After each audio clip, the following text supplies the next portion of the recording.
How important is it to network? For networking, for me, is just absolutely key. When I first started out in property, what I'd do, there were like probably a handful of networking events in the whole country at that time. Yeah. And one of the big ones, Berkshire Property Meet, and I used to try and get to that one regularly. And I'd got into an environment where people were very positive, and people would openly share. Prior to getting into property about 17 years ago now, prior to that, I had run an IT business, my own IT business. And I think things are a little bit different now, but at that time, I tell you what, nobody shared. No. Nobody was being open about how they knew how to set up this server and get this computer to talk that piece of equipment. Nobody would tell you how to do that. Yeah. These days, some 12-year-old kid on YouTube will tell you how to do it. Exactly. And that was the value that we kind of held close. Oh, my knowledge is what's valuable. And when I came into the property space, people are just open about what they're doing, how they're doing things. And one person that I met quite early, very successful guy who actually now is a business partner. I'm talking like 17 years ago, I'd met him at that time. He's very helpful. At the time, I couldn't understand. I'd say to him, you know, you're literally down the road from me. How come you're telling me all this stuff? Because, you know, aren't you creating competition? He goes, look around you. There's enough houses for everybody. Yeah. There's enough. And for me at the time, that was just a big mindset shift. Definitely. And so networking became absolutely key part of what I do, my business, and the realization actually, you never know who you're talking to and what that might turn into. I was at an event earlier today, and a few people just standing around on their own. I just go up and start chatting, and just who do you are, what do you do, and I automatically go into this. I've just automatically programmed into trying to understand what somebody's doing, why they're here, what they're looking for, how can I help them. Without realizing, I just kind of default into that state now because it's so much ingrained in me. What advice would you give somebody who's very young at the moment and thinking, oh, I'm in a room and there's some mature men here. They're not going to want to hear from this little kid or what I've got to say. They're probably earning a lot more money. I don't compare with them. How do I get in? Like, what advice would you give? I'd say it's just having a conversation with people and having a few little things up your sleeve can help break the ice a little bit. So, I'd just go up to them and saying, hey, I've been to this event before. Are you a regular attendee at this? And tell me what is it that you find invaluable if it's already partway through the event, or what's one thing you'd like to get from today. Just starting a conversation like that. That's even before I'm asking somebody's name. And I just find it kind of just breaks the ice a little bit. And it's very easy to do. It doesn't matter, what place you're in, whether you're just starting out, you've got no experience, you're quite young. Even if you're fairly introverted, just learning those few basic skills means you've got a toolkit that you can use just to start a conversation. And actually, most people are very nice. Yes. They'll talk to you. I could probably count on one hand in 17 years where someone was a little bit obnoxious that I kind of started a conversation with. It's very rare. So I think when we have these fears, we build these fears up. We create this monster in our minds. Yeah. If I go and approach them, they might think this, they might say that, they'll assume this, and we're building all this up in our mind, and this is our problem, and we think this is what's gonna get projected onto us when you speak to somebody else. And the reality is, many times when that happens in our life, when we build up all this fear, and then we actually go and do it, we look back and it wasn't so bad. Yeah. It wasn't as bad as I thought it was going to be. And so it's just accepting that actually it all comes down to fear. We were talking about this the other day. What is fear? Fear is stepping into the unknown, and the unknown is uncomfortable. Our brain tries to protect us. We don't want to venture into something that might be unsafe, and that's what it is. And our growth is outside our comfort zone. We have to get outside our comfort zone. So what are you looking for when you're networking with people? When you're in a networking event, what gives you value? So somebody watching saying, if I see someone like Saj or another investor, how can I bring value to them for them to even want to entertain me? So when I'm speaking to somebody else, so when you're in a room, what am I looking for? No, when you're in a room and then people approach you, what makes you feel this person's bringing some value to you? I guess, to be honest, these days I tend to mostly focus on how can I help somebody else. I just default into that position. How can I serve this person what they're looking for? How can I add value to them? So I straight away go into questions that just pop out my mouth without even thinking, is what would be a great outcome for you? I think if when we met, I might have said that to you. You did, yeah. Before I jumped into the podcast and you asked me that question, I was like, wow, you actually stunned me. I was like, And often people don't know, but I'm helping them think. So how what would be really valuable and used for you? Very good And question. how can I help make that happen for you? And that's what I tend to think about. It's not that I'm looking for anything. And what I've found, and I was having a conversation with somebody earlier today, and it was actually about content creation and monetization. And he goes, I don't notice any monetization. You don't kind of sell anything as such.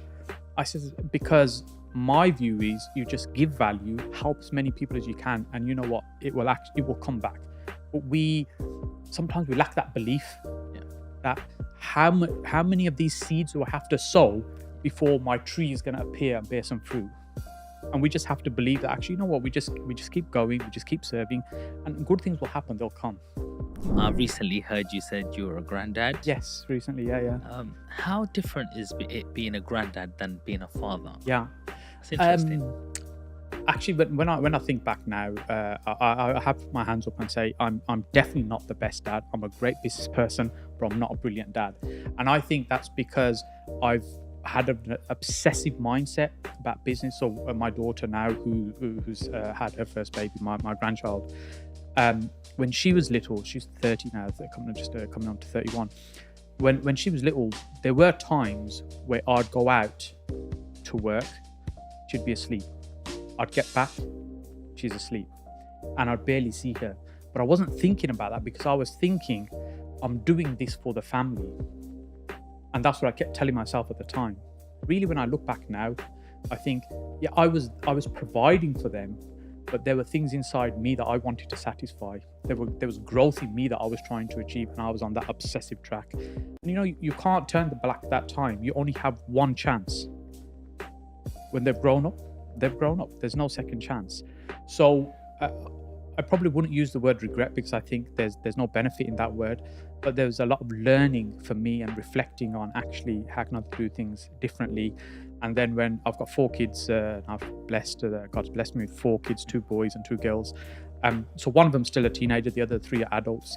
And so I've tried to make much more time for her and have a stronger connection with her as she's, as she's been growing up, which I didn't as much with the first 3. And so there's a huge learning. So now the question being, sort of, has a different granddaughter? I guess I'm trying to make more time now and enjoy that time. The amazing thing is when they start crying, just hand them back to their mom. And you have a little play with them and say, hey, mom, you can have them back now. Or if they're like, here you go, that's your job now. That's it. I love that, what you've just shared with me. And it's what I try to do as well. Also, just try to be present as possible. No matter how much work there is, I'll always try and make time for my family, because I know one thing, you won't get that time again. Yes. My dad was always at the shop. He was always at the shop at 9 o'clock in the morning till 10:30 at night. If we wanted to see him, we'd go to his work. But sometimes, like, he's a great dad, probably like yourself, very good role model, always made sure there was food and water and clothes in the house. But sometimes we lack that little connection. When you sit down more than 5 minutes, it's like, what do we talk about? Or he's set in his own way and you just like slowly just like sneak out and go, yeah, I'm comfortable now in the next room, but I'm happy that dad's in this, next room as well. But I do believe it's very important to be present. And thank you for sharing some of them lessons. So Saj, sorry, go on. I was just going to say, look, I'm being open to you. I'm saying I'm not perfect at many things. Yeah. Sometimes people see a part of you, a perspective of you online. I think this is amazing. They look up to you. I say, look, don't look up to me for everything. Just pick the things from me that you find useful and use those. I'm not a perfect human being, far from it. I'm always trying to be better than the person I look at in the mirror every day. And what I try and instill in my kids now is really you need to learn to be self-sufficient, i.e. you need to have a skill. That's something that you can monetize, where you don't have to go and work for somebody else if you don't want to. Trade all your time for money. You need to create another sort of machine outside of you that keeps churning the wheel. Definitely. So I want to know, like, the man before the property developing. You mentioned a little bit about IT there in the background, etc. But even before that, have you? I know you're from Birmingham, but is that where you grew up? Yeah, so I was born and bred in Birmingham. Been my whole life in Birmingham, and my father fell ill when I was quite young. I was probably about 9 or 10 years old, and his kidneys failed, so he was on kidney dialysis. I'm talking a very long time ago. In fact, at that time, there's probably one other Asian family we knew who became a very good friend of my father's. Unfortunately, he passed away. A Sikh family. We were very close to them. They were the only other family we knew that were in similar situation. Unfortunately, now it's so prevalent. There's so many people in our community that have that, but at that time, he was the only person, within our community that happened to. I was quite young at the time, so my mum was actually effectively a full-time carer. She was looking after him. So we had an amazing, loving family, but we didn't have very much. So that was a challenge. It was just kind of like getting by. And by the time I was kind of 12, 13, I started understanding that we can't afford certain things. We can't have certain things because we haven't got the money to do them. We can't pay for them. And initially I didn't really understand. And then it was, well, I'm not going to accept that we can't. It was a case of, how can I? And I think it was just kind of forced upon me. And I wasn't really very academic, although I've got 2 degrees. I've got more letters after my name than in my name, put it that way. But a lot of that, it's I say that more in a joke rather than in a serious way, in the sense that, I'm not an academic person. I've always done enough through school, college, university, not to get thrown out, just enough to scrape through to the next place and get through. So I was always thinking, how can I make some money? How can I do something? And in the 80s, when I was at school, it was a very racist environment that we were in. There was a handful of Asian guys and some girls, and essentially we just stick together. It was just like one family at the time. And I started getting interested in computers. At that time, if any people are old enough watching or listening to this now, it's like the Sinclair ZX81, the Commodore 64, those computers. Many people probably won't even know what on earth I'm talking about. They were the first computers. And it was like a month's salary to try and buy one of those. And I'd kind of, the bare bones of it, I managed to persuade mom to buy me one of those computers. But at the time, what would happen, you'd get this box, and then you'd need a data input device, you need a screen to connect it to, you needed all these other things, otherwise nothing was going to happen. Yeah. It's like having a car with no wheels. All right, I've got the car, but we ain't going anywhere. Yeah. That's what it was like. And I can't remember exactly how it happened now, but what I managed to end up doing is finding a place that used to sell the computer games, and I would sell them in school. Right. So I'd get computer games and sell them and make a few pounds. And what I was actually able to do was start accumulating a reasonable amount of money to buy computer equipment and stuff, and to kind of fund my hobby, if you like. And by the time we left school, my computer equipment at home was like more powerful than everything they had at school put together. So that's kind of where my interest in computing came, and really the connection around trying to make some money. Then it just evolved. By the time I'd got through university and we did a few years of DOSing, then it was a case of, well, what do we do now? I don't really want to work for anybody else.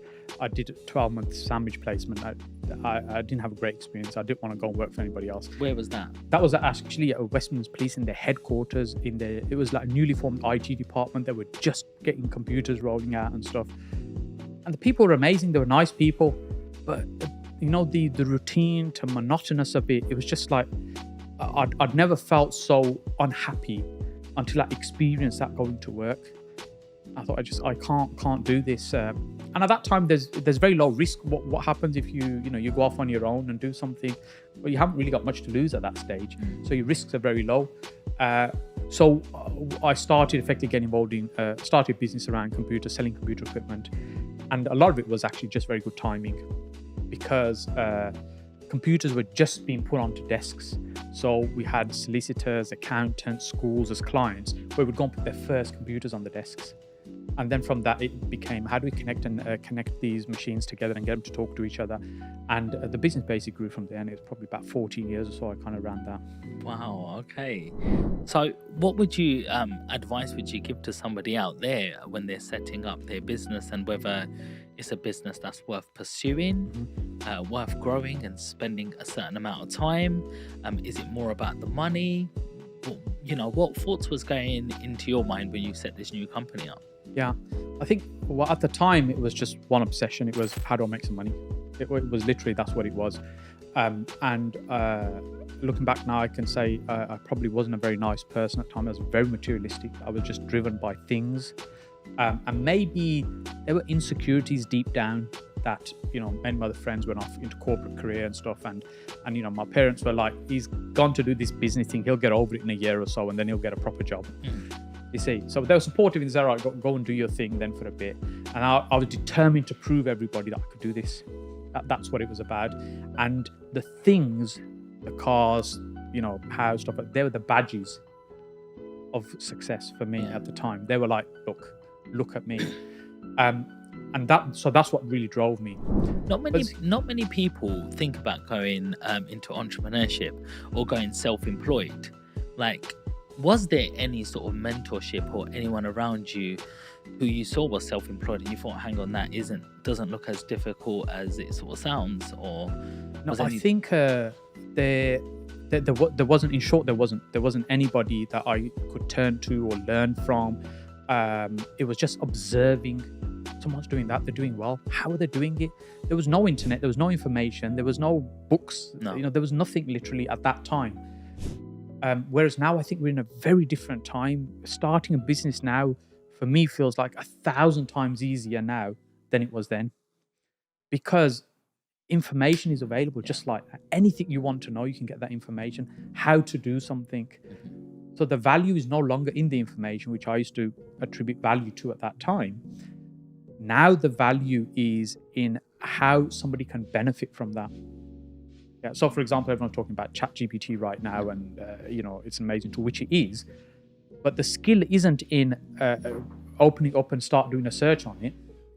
The skill is actually, how do you understand to use the prompts in the right way to get the best out of it? And no one's really thinking about it in that way. So that's the value add. Otherwise, it's like Google. Why would somebody pay you to use Google when they can go and do it themselves? Yeah. So it's developing that skill further. So I think it is about developing skills. Now, where does somebody start, and how do they start a business? And often, we hear this thing about follow your passion, and the music, the money will follow. And I think that's a nice phrase to say. The reality is, if you enjoy walking dogs, dog walking, for example, are you really going to build that into a substantial business? Probably a tiny proportion of people will, the vast majority won't. We have to balance what is it ultimately we're trying to achieve, and what do we already know, and what are we interested in, and try and find, okay, what would get us to that point. And then over the years, I've realized people's personalities are very different. Some people are very detailed in the way they approach things, analytical, like an accounting mindset or an engineer type mindset. And some people are very big picture. Some say, just give me the overview. I don't want the detail. And I'll get what we're talking about. And so recognizing ourselves, what type of personality are we? How do we perform best? When are we most productive? Are we somebody that really gets energized when we're with people? Can we inspire people and bring them on our journey? Or are we more of a person that's very kind of, for example, behind the screen, analyzing numbers, building the system, building the processes, making sure that works? We have to recognize and understand these things in order to increase our chances of success. Then it's really just about delivering value. And whatever we're doing, how can we add enormous amounts of value?